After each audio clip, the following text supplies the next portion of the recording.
Hello, Belle here, learning the language of autism. Right, chapter 3 of food. We're going to start looking into the sensory reasons and realms of food challenges, delights, difficulties, and everything else in between. Because the senses and food is such a huge subject, this is part A. Chapter 3, Food, the Senses, Part A. Okay. I'm going to be referring back to my old videos occasionally when I think it's relevant, because it's just the way my mind rolls and works. So during this video, we're going to be talking and delving into the world of, now I've written it down so I can say it properly, synesthesia. Is that how you say it? So if those of you that are aware of it will know what it is, and those of you that don't, or don't understand my pronunciation, is, different senses being activated in regard to another one. So hearing colour. When you see a colour, you'll hear that colour. Smelling colour, days of the week, all sorts of things when senses become so finely tuned. This is my interpretation, could be completely wrong, that you smell that colour, or it represents a smell to you. It's all very personal and magical and amazing. And I feel that this section, although I'm not really talking about it in any scientific expert way, the little I do know about synesthesia is that food can create a lot of those kind of things to happen. Because I've got some notes up here, which is why I keep looking up there, I'm going to try and break this down for part A into the 5 senses of the sound of food, the taste of food, the smell of food, the sight of food, and the emotional reactions from a sensory perspective of food. And I'll try and keep it into that topic. I say try because everything just overlaps when you're talking about autism and sensory stuff. So that's why I say I'll try. Okay, so here goes. I'm going to start with the sound of food, which to some might sound really weird, but to others it will be like, yep. And I don't mean the sound of it when it's cooking, although actually that could have, an impact on an autistic person depending on their sensitivities and where their sensory processing stuff occurs and how and what. Food, because food is made up of plant or animal, it's made up of a living thing. So therefore, even when it's being, cooked, it's still an energetic vibration, I guess. So I'm looking at it from that perspective. Food is an energy, and everything that's energy has a sound to it, right? I mean, we can Google this and look on the science papers, and I think that's pretty well documented that, everything is energy, and energy has a vibration, therefore a vibration has a sound. So to me, hearing food just sitting there as a piece of meat or a potato, let's just say, could possibly, if you're attuned to that vibration, or you can hear your ears are so sensitive, or your hearing is so sensitive, that you may hear a sound when looking at food. Bear with me on this. So just say that was the case for your child, or your caree, the person that you're caring for, adult, whatever, and imagine it if they had a load of different types of food on their plate. I mean, depending on the sounds they make, it could be quite lovely. Like symphony of sound, or it could be incredibly difficult and confusing and overwhelming on top of everything else. So I'm giving you this information as an awareness for those of you that have never thought about it before, or never heard of it before, never considered it before. It's again reminding you that I'm putting tools into a bag for you to either disregard or go, oh, I'm going to have a look at that, or I'm going to explore that, or if it's not that, it might take you onto another train of thought, with the sensory exploration of autism. Just wanted to remind you of that. So, you've got the sound of the food itself. So let's just say it's a potato. Let's just use a potato as an example. So you've got a potato sitting on a plate, cooked, uncooked, matters not. That could emit a sound that your child or adult may hear or may not. It may also be the colour of that food, which will have a sound to it, as well as the actual food itself. Or it could be that the shape of the food emits some kind of frequency or some kind of visual stimulant within your child. I know there's so much when you break it all down, but this is why I'm doing this video, because sometimes it isn't just about my child won't eat that potato. Maybe they don't like potato. Maybe they like the potato, but maybe they just need it presented in a different way, or they need it raw, or they need it cooked, or they need it fried in certain oil, or maybe it just, they can't handle it right now at this stage in their life, so they're going to try it again later on. It's not always just about the food from a neurotypical's perspective, is all I'm trying to say here. So the smell of food, obviously food can smell. It can smell when it's not cooked, and it can certainly smell when it's cooking. And those smells can be very, very, very, very different, and they can also be very different to the receiver. So what some smells are pleasant to some people are really unpleasant to others. And, that is a very personal thing for every single person on the planet. And autistic people are obviously no different. Now, if their sensory processing is highlighted or underlighted in the nose area, then food is going to be a big, an interesting experience, because food smells, that may be the biggest sensory factor in the whole food experience for your particular child. It might not. Again, these are examples, but it might be. And if it is, and you can figure that out somehow, even by, if they can explain that to you, or if they're non-verbal and they haven't yet found a way to communicate, or are able to communicate, or want to communicate, then it's kind of like really watching, listening and learning. But if it is the smell of food that triggers something in them, which could be a physical reaction, they could vomit, they could sneeze, they could cough, they could gag. My son used to gag, or retch, like that, at not only the smell of food, but also at the sight, whether even on television, of somebody else eating, even if it was an animal, it would cause him to gag or retch.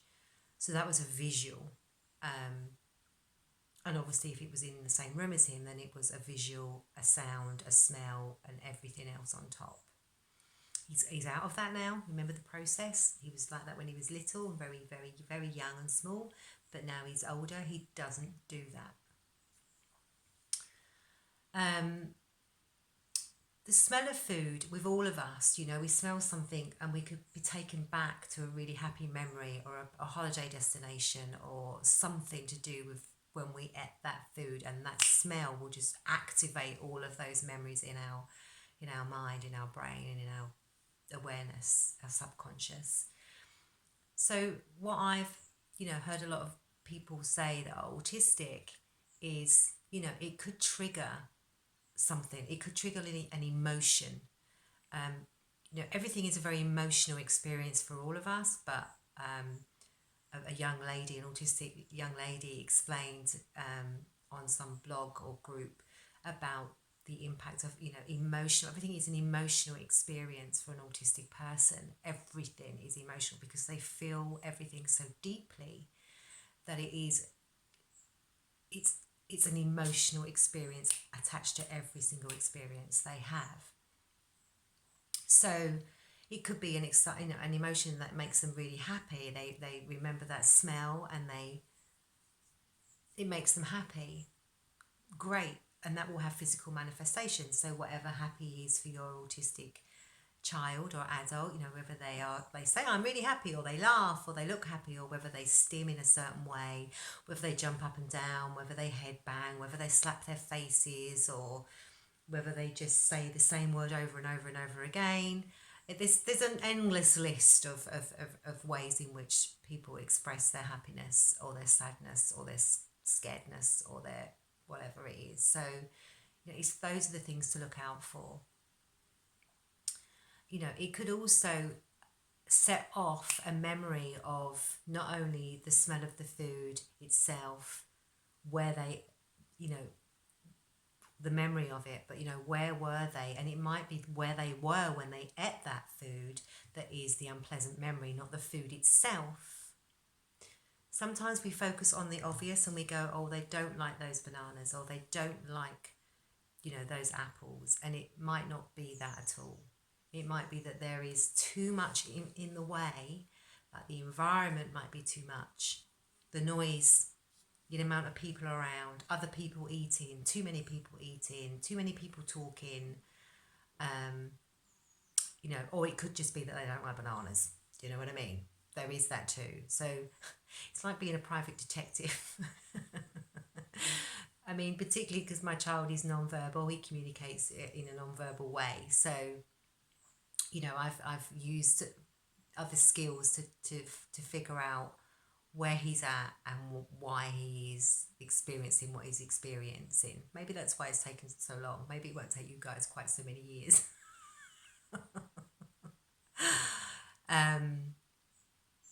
So there's all these things. It's not always just about the food. There's other attachments that might be a really big factor in why our children are finding food difficult. So the sight of food, just seeing it could trigger all what we've just already spoken about, and association to that food as well. The taste of food is obviously a very intense experience. We all know that when we eat food, it's and depending on where our senses on our tongue are most comfortable, if there is a food that you eat, like a piece of fruit or something, and it's really, really sour, and you're not keen on that taste, it feels really intense. Whereas someone else will eat it and you're looking at them going, how can you eat that raw? Or how can you eat those over and over again? It's like, aren't you going, and you're like, your teeth are itching and you're freaking out. But that person's like, that's kind of like a reaction. When something's really heightened in all of us, our reactions are stronger and louder and far more intense and impatient. I'm trying to kind of help us link. If you're neurotypical and you have certain tastes and smells that really do irk you in a real big way, then try and think of the autistic person when that happens and go, I wonder if it's like it's the same for my son, or is it worse? Is it better? Or is it something else? But at least you're going to be in that realm of understanding because you've experienced it yourself or something similar to it.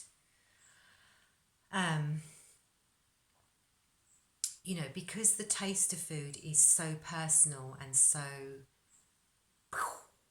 wonderful and lovely, or not so, if your child can get through all those other sensory processing without too much trouble, and then they're happy to put it in their mouth, then a whole other load of stuff could be happening, or not. They could just swallow it, eat it, and all is well, and they'll carry on with the next bit. But for those that have challenges, So these are some of the reasons why, and some of the things we can do to help reduce that. So if you're like, for example, my son, when he's eating now, he can eat a plate of veg, but he does need to stand up to do it. He does need to be able to move around when he's eating. He does need to be able to do all the stimming that he needs to do, and he does need to be able to lay down on the ground a couple of times, and then get back up again and carry on. He needs to be able to bounce his food on the plate just once, and then he'll eat it with ease and joy and pleasure. And that is my whole purpose, is that for him is to eat with pleasure, so that he feels empowered and in control and in charge, as just how he should be when he's eating his food for his body. You know, and this is part of that process. You know, would I like to see him sit at the table with other people to eat? Well, yeah, of course I would. Is it the most important thing to me? No. Eating for him is the most important thing. That he actually gets food into his body is the most important thing. So for the now, that's what we're focusing on. So I think that sometimes when I say we, I mean the parents and the carers, if we kind of go, okay, it's not the way I was brought up, okay, it's not what others might think is acceptable, it's not real good table manners, is it? Or is it? You know, but I know my child isn't doing it to be rude or naughty or, you know, disrespectful.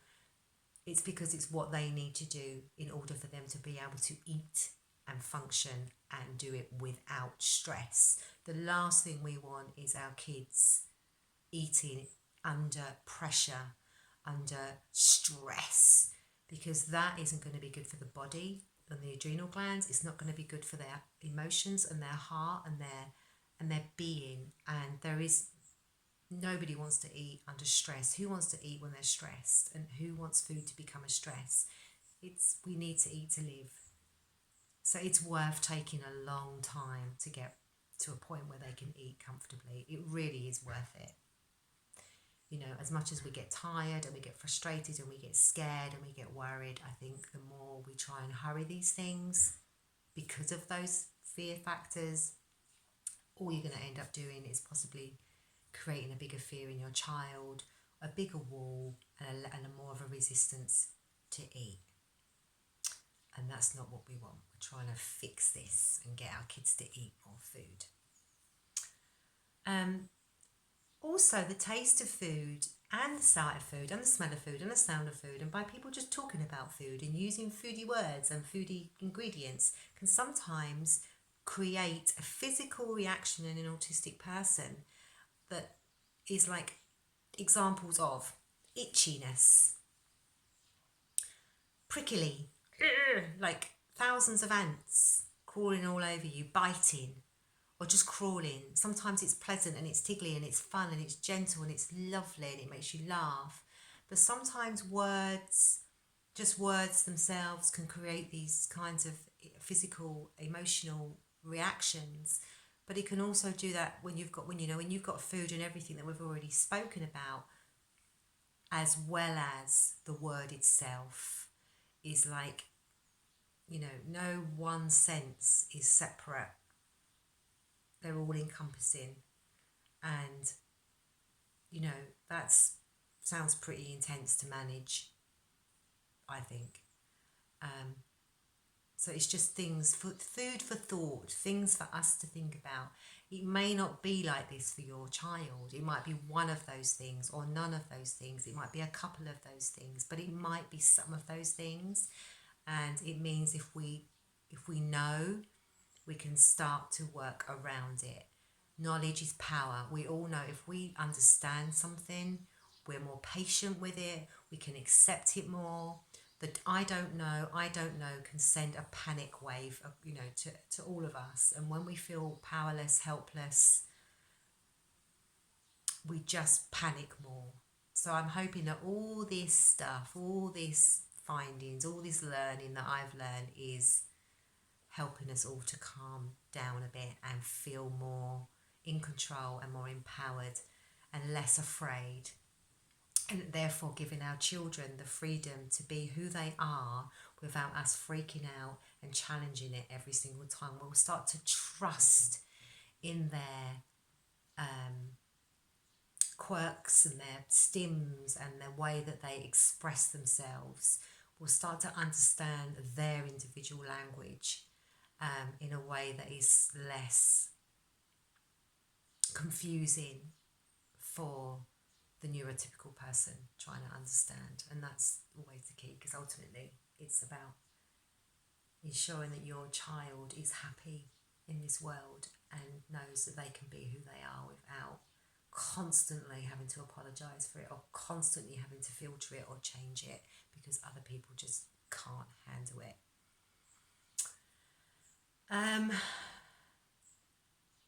So some solutions, just a couple before I end this video, because there's a lot of information that's being given here and I do appreciate that.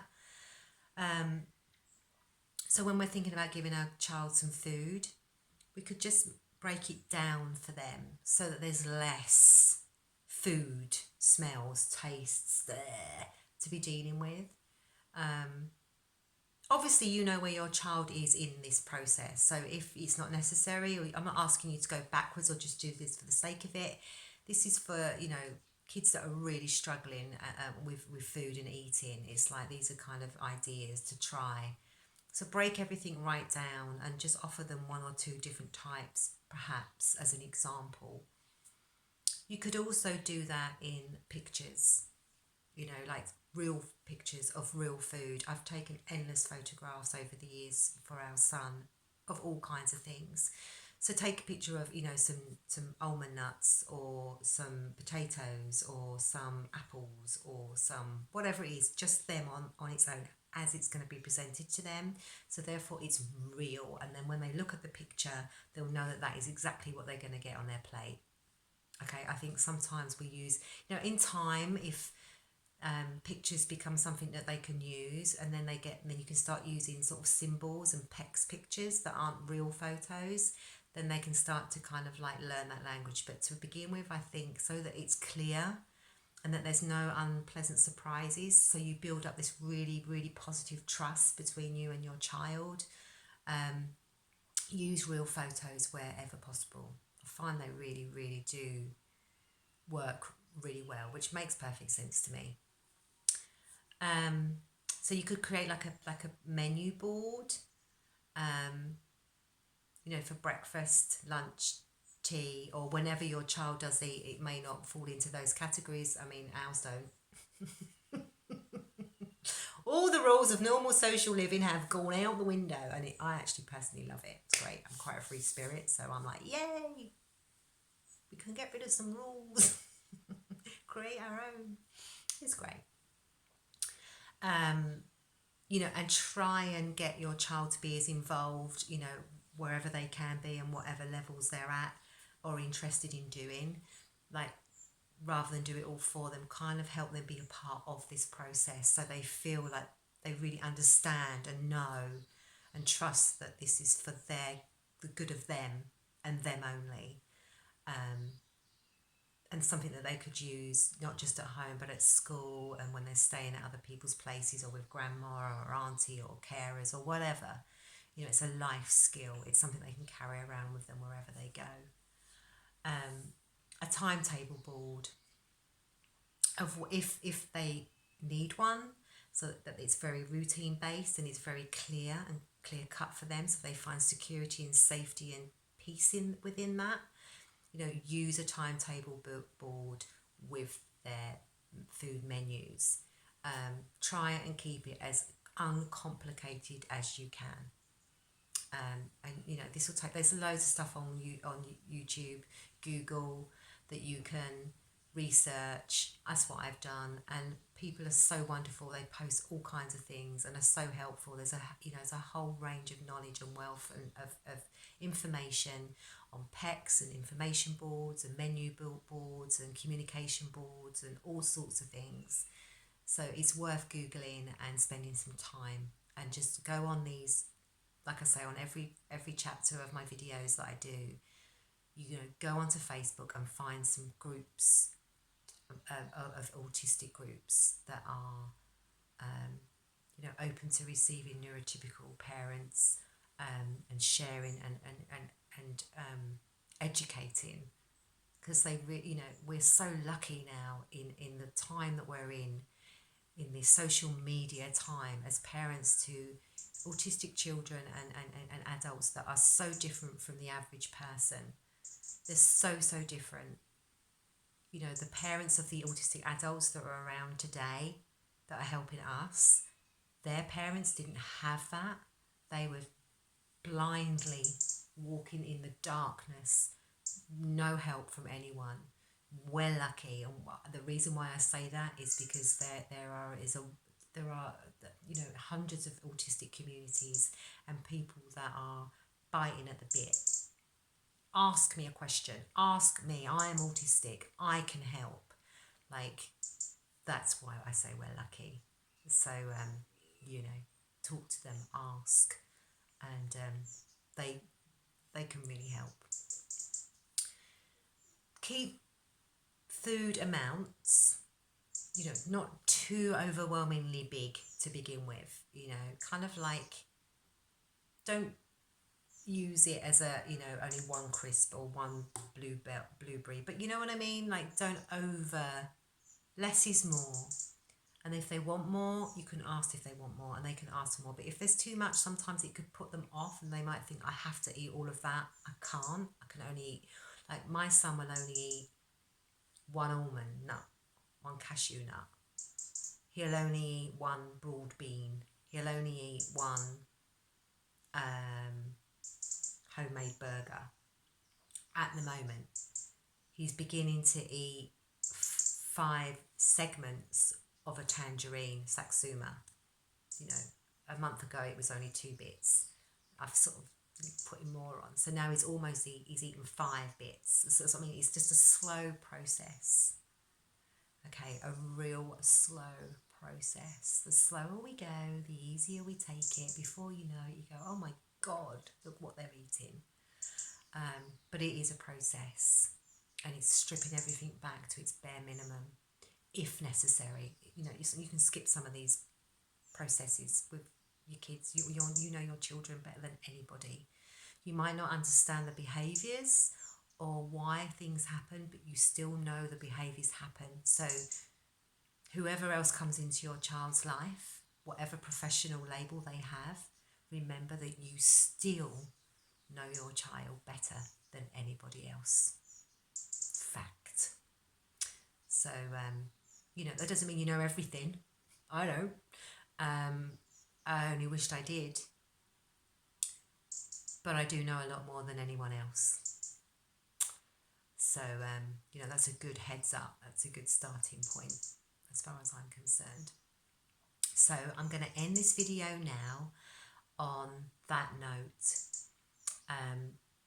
So as a recap, it's the sound of food, the smell of food, the sight of food, the taste of food, all these things. It might not just be the food stuff itself that may contribute to any challenges or difficulties that your child, adult in your care may have.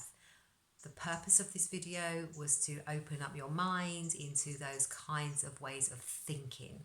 That's what my aim is. I hope it's done that. I hope you found it useful. I'm stopping because, I'm going to talk next week more about sensory stuff around food in a much more detailed way.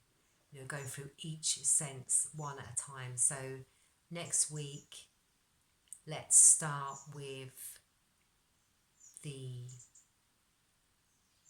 what do you want to start with? We could start with the sight of food, looking at food, the visual of food. We could do that, or we may start with the taste of food. Yeah, we could start with, let's start with the sound of food and go from there. Again, any ideas, any findings, anything that anyone thinks like nope or yep, or please do share in the comments, or send me an email, or go on my Facebook page at daslius.org, or Berroway. Google me. I'm all over the place. I'm all over social media now. I'm learning. And I look forward to seeing you next week. Bye for now.